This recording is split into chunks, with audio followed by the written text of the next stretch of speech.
Psychological aids. Psychological aids refer to aids which impact and affect a person's mental state, which is closely tied to how people physically perform, as getting an athlete into the right frame of mind is extremely beneficial to how they will perform. Psychological aids typically impact arousement levels.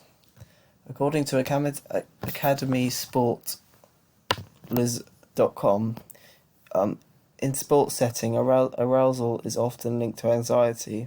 Drive reduction theory states a linear positive relationship between arousal and performance.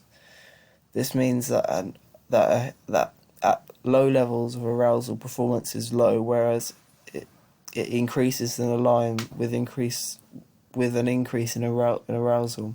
This is shown in the graph presented on the slide, where we can see that there is an optimal level of arousement level, which must be maintained to maintain a peak performance. However, if a subject becomes too aroused, they may begin to get very nervous and anxious, which will negatively impact their performance, leading us to infer that the subject's body may be flooded with the hormone adrenaline, which in high volumes will negatively impact the sporting performance as the subject becomes excessively stressed, preventing them from focusing on the sport. Along the same line, if the subject's arousement levels lower, they may be placed into under-arousal levels, where they may struggle to be motivated and push themselves as hard. Whereas if they were aroused and motivated, they were more likely to push themselves through barriers such as fatigue and to aid their performance, highlighting that arousement levels must be balanced to achieve correct levels of arousement to achieve a peak sporting performance, showing the impact of psychological aids can have on physical performance, as the correct level of arousement will stimulate the subject to push their bodies harder, resisting fatigue for longer, resulting in better sporting performance.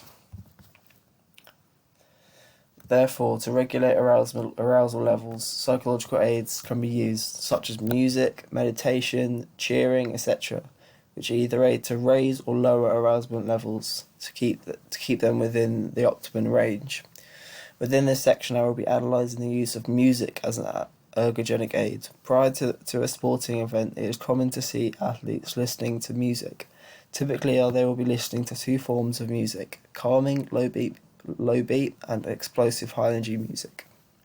The reason being trying to regulate their arousement levels. For example, if a subject's arousement levels are too high, they may become stressed, leading them to listen to calming music to lower their arousement levels back to optimal levels. Whereas if a subject is under-aroused, becoming under-motivated, they may listen to high-tempo, energetic music to hype themselves up and increase their arousement levels for their event.